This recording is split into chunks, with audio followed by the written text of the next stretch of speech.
Hello, welcome to the sideboard here at the StarCityGames.com Modern Open in Syracuse, part of the SCG Tour, brought to you by Ultimate Guard. I'm Nick Miller alongside talk of the tournament right now through 10 rounds. Julian, Grace Martin, how you doing? I'm doing pretty well. Thanks for having me. I got rumors of a Hollow One Vengevine deck midway through yesterday, and we started looking for you. We found you, got you on camera to end the day yesterday. You just annihilated your Dredge opponent. And people want to know, how'd you come up with this list? Because we see the interactions between the discard and Hollow One and Vengevine. People want to know. So basically, when the set first came out, I saw Hollow One, and first I was thinking like, oh, that could be a cool card in Standard and stuff. And then Will Larson wrote an article about deck in Modern. It was basically just Dredge with Hollow One added in. And so I was like, oh, maybe I could try in Modern. And so I'd already played Dredge on Magic Online, so I was kind of like, I don't really feel like doing that again. So I decided to just change it to like an aggro shell, and I guess I just kind of like chose these cards, and I just kind of kept with them. Okay, so the engine of the deck here is we have Faithless Looting, Cathartic Reunion, and Street Wraith. These are your discard outlets that allow you to get Vengevine into the graveyard, and then by proxy letting you play Hollow One for either 0 mana or 1 mana. Just because you're, when you cycle Street Wraith, that's technically discarding, and with however many cards you're putting in your yard with Looting or Cathartic Reunion, you just get a free 4/4.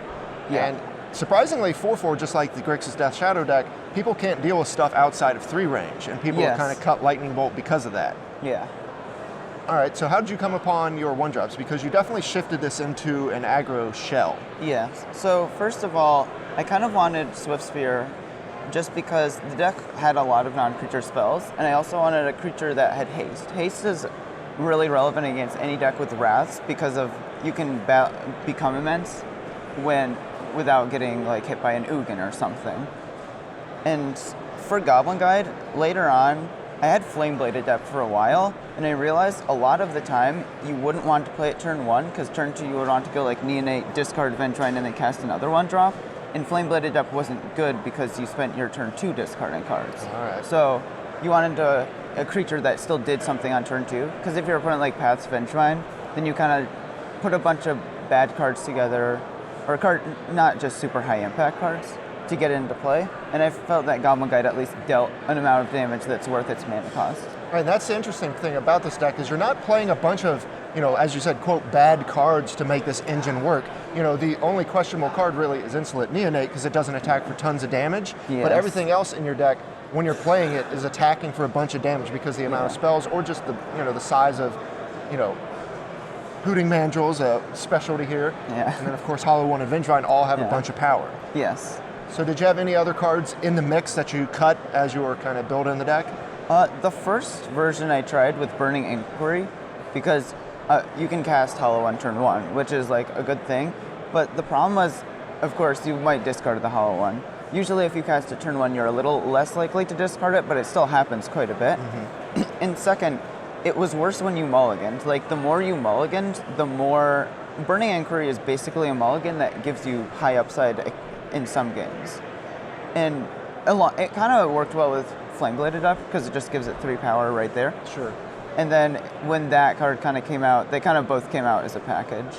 So how does the deck mulligan as a whole? You said you didn't want that because of the mulligans. Does it mulligan well?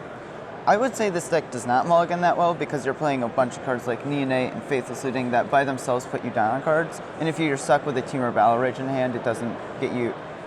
it's just kind of like a big burn spell.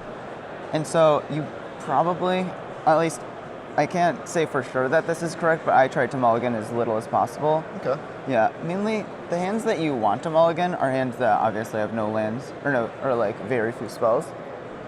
But in general, even like mini 1-landers, as long as you have one of these cards that redraws, I try to keep those. You can keep pretty land-light hands with the amount of digging you have, and plus you want to be doing that anyway, so it facilitates your game plan. The other interesting part that, I really like the Temur Battle Rage Become Immense package that we saw from, Standard to Tarka Red back in the day, coming in full force here. A lot of people not going to know this list, they're just going to get got by one of these 2 pump spells. There are many games where my opponent just doesn't block a creature because they're at like 12 and it's a Swift Spear, and Become Immense just digs you out of those games really nicely. That's mainly why I like it. All right, so moving on to the sideboard, you have another Goblin Guide here, Grim Lavamancer, Domri Raid. You mentioned you have the extra Goblin Guide here because a lot of decks not quite sure what you're doing will shift to Graveyard Hate. You want to move into a more aggro burn shell. Yeah. Mainly, like, when my opponent has turn 2 Stony Silence, or sorry, Rest in Peace, a lot of the time the delve threats are really important to winning, and so a lot of the time you just can't get to 6 mana because they're only playing 18 lands, and you want to discard lands, Faithless Looting, so on. And so if they're spending turn 2 doing nothing that actually affects the board, Goblin Guide is pretty good at punishing those draws. And same with the Relic, like if they play and crack it, stuff like that. All right, then we got some other cards here, some Destructive Revelries and Ancient Grudges. We don't know what those are going after. You also have this Blood Moon sideboard plan, which seems pretty cool. What are you bringing those in against? So one of the biggest issues for this deck is like 3-color control decks that have like path, snap, path, and then you just have a difficult time actually assembling enough. Because if you play 2 4/4s on turn 2 and like discard 3 cards to do it, and then they path both of them, you're like not doing well. Yeah. And so Blood Moon, I was trying to find a card that would beat control, and Domri Raid is like kind of does that, but it's also sometimes it just doesn't get you enough. So I decided Blood Moon could help beat like Abzan decks and Jeskai decks and Grixis decks. Right, so that's like your package against the mid-range control 3-color decks. We got Roast here as another removal spell, 2 Leyline of the Void. We saw that come in against Dredge yesterday on camera, very good. And then 2 Feed the Clan. I imagine you want that against the burn matchup. Yes. Okay. What else is going on in this deck that we might not catch on first glance, or a tip or something that you can give the audience about this deck? The main thing, I think the strangest part about the deck is that a lot of the time you'll just have cards to cast and you won't, because both of these care about what you've done on the turn that, like if you cast Faithless Looting turn 1 with Hollow One in hand, you don't get the bonus on turn 2 when you have another mana to cast it. And so, and mainly leaving up blockers, it's for haste creatures, that I found that usually makes it harder for me to get a surprise kill. Okay. All right, well, you're off to a great start. You're 9-1 through 10 rounds. We're definitely going to get you on camera a couple more times because people have been clamoring to see this, so keep up the good work. Thanks for joining me here on the sideboard. Yeah, thanks for having me. Stay tuned to StarCityGames.com all week long for the action here in Syracuse.